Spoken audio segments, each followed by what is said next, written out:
let's get to this game. Obviously, a heartbreaking loss for the Guardians. They lose in the ninth on a 3-run homer by Kerry Carpenter with 2 outs and 2 strikes and 2 on. It was stunning the way this game ended because Emmanuel Clase, who almost gave up the lead in the 8th inning, comes in for Gaddis, 2 out, 2 on. Who hit the ball that Kwan made the great catch? I can't remember. Perez. Wenzel Perez. Oh, Wenzel Perez. Right. First of all, off the bat, I didn't think there was any chance on earth that Stephen Kwan was going to catch that ball.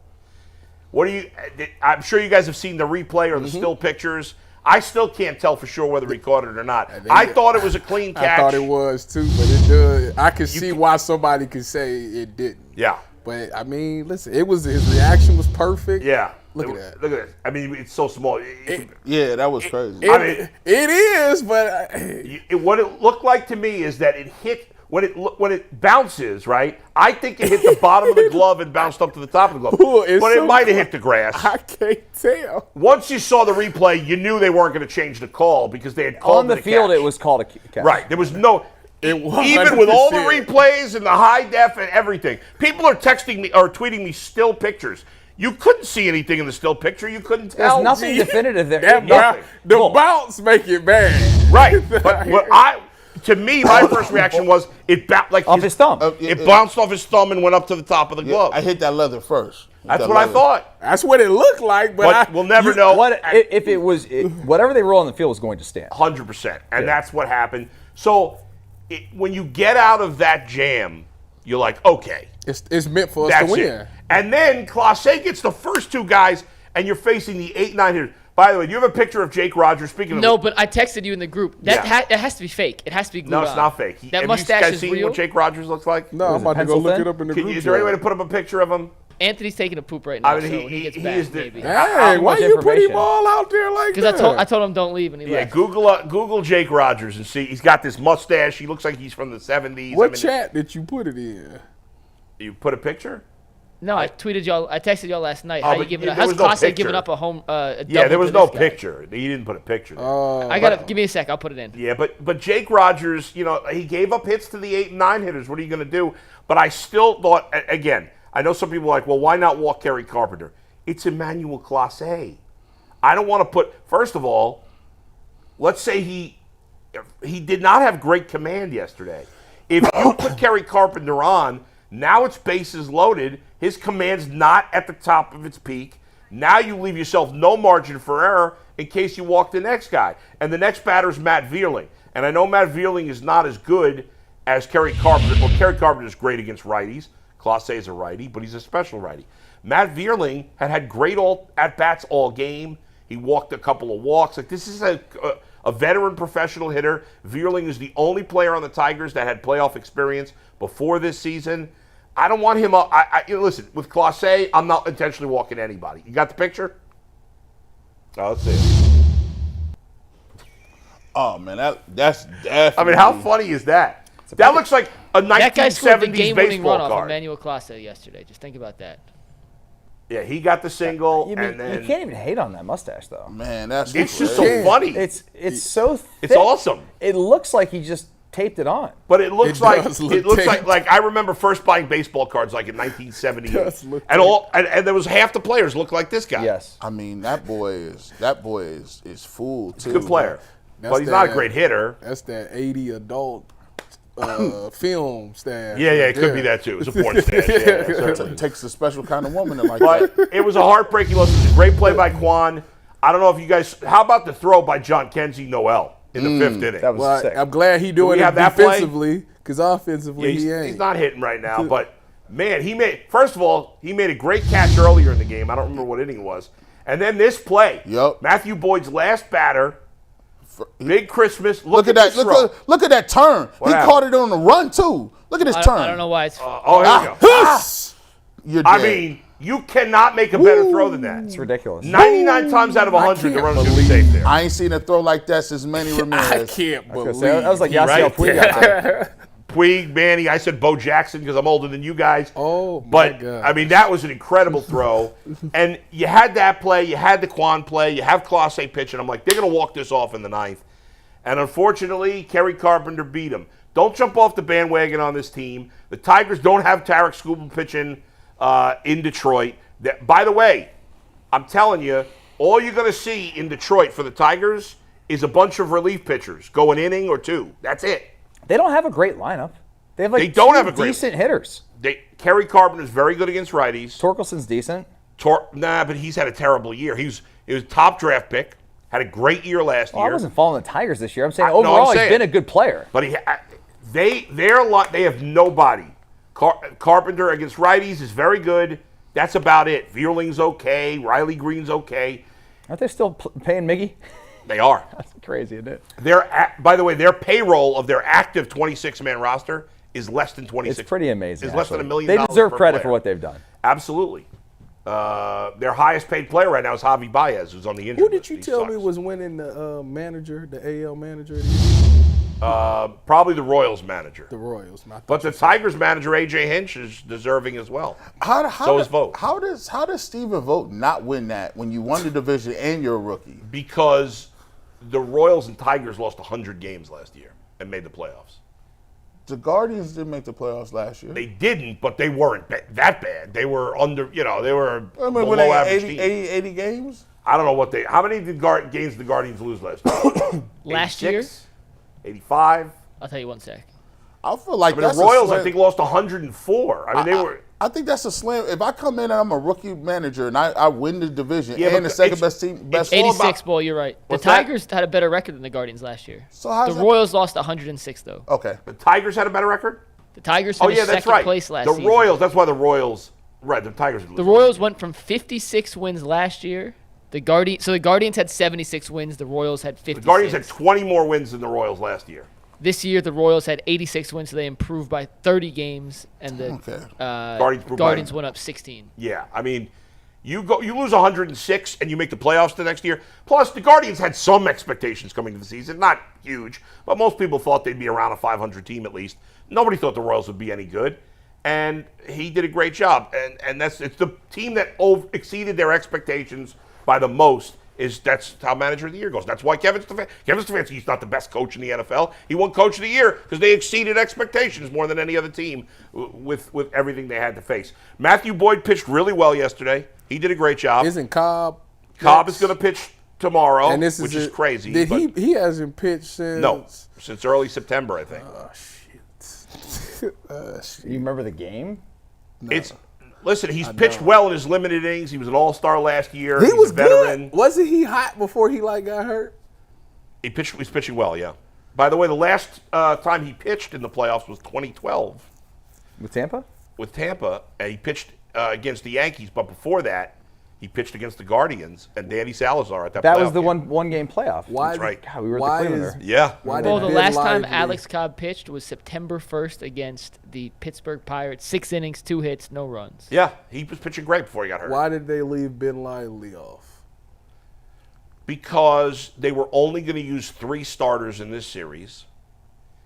And the reason they put Joey Cantillo on the roster as opposed to Lively, even though Lively's pitched better this season, is that Cantillo is a lefty, and he throws harder than Lively does.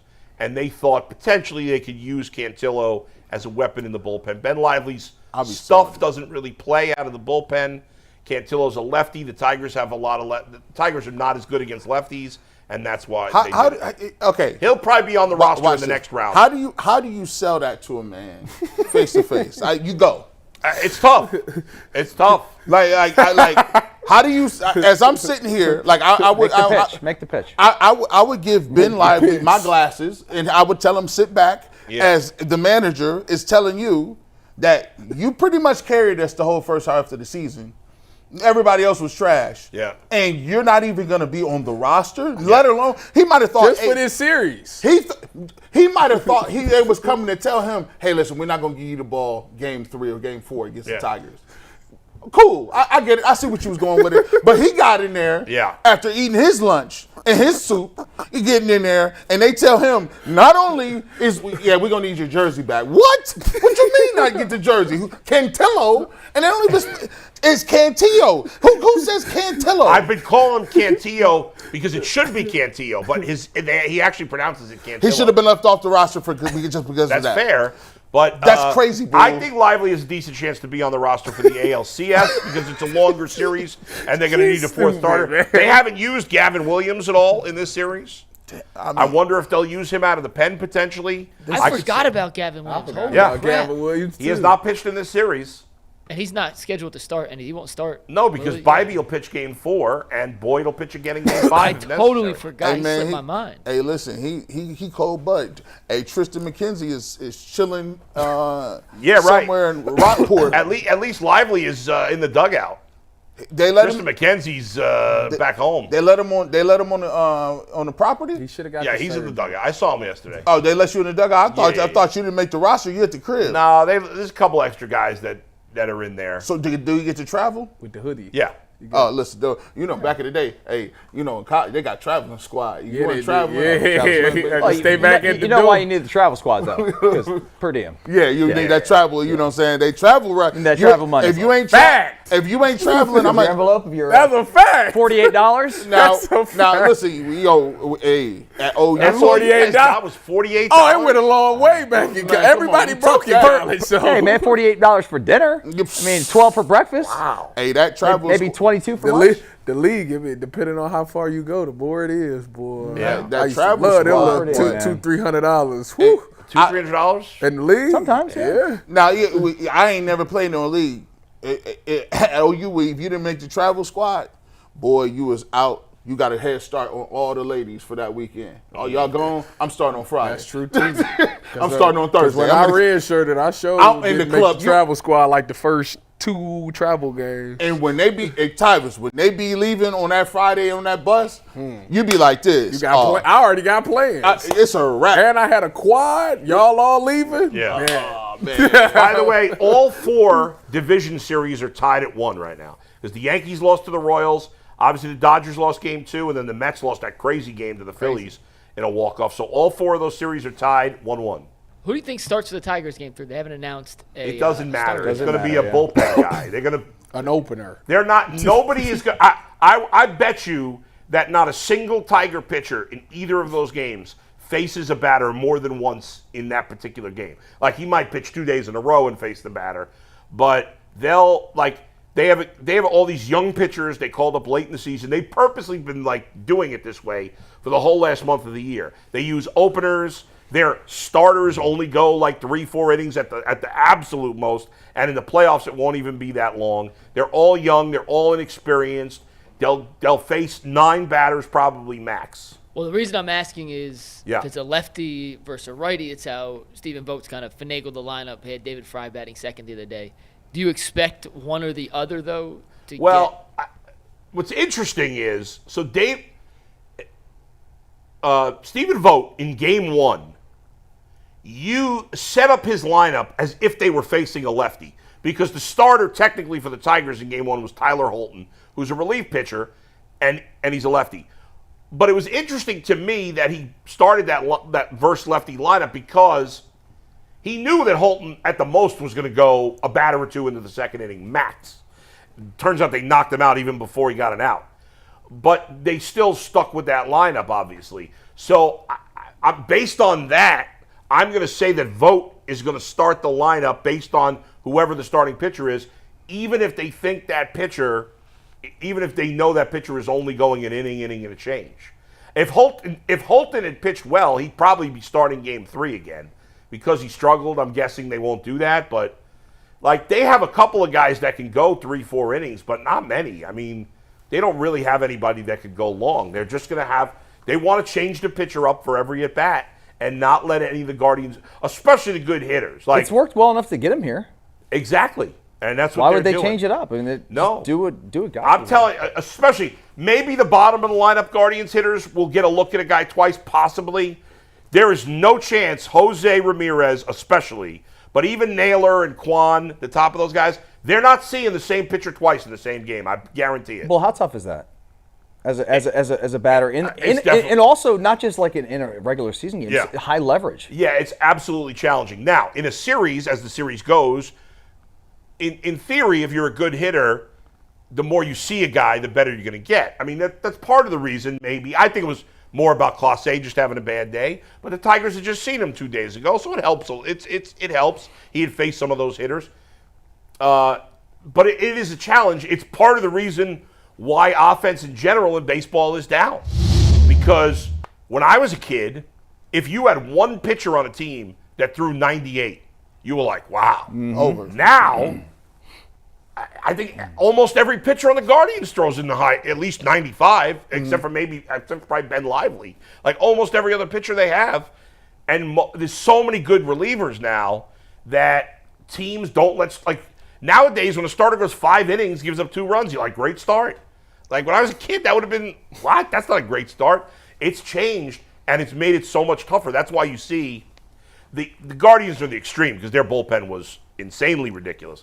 But across the league, overall, for most teams, it's hard to win a game late because you got one pitcher throwing 98, 99, 100. There's some guys throwing over 100 now.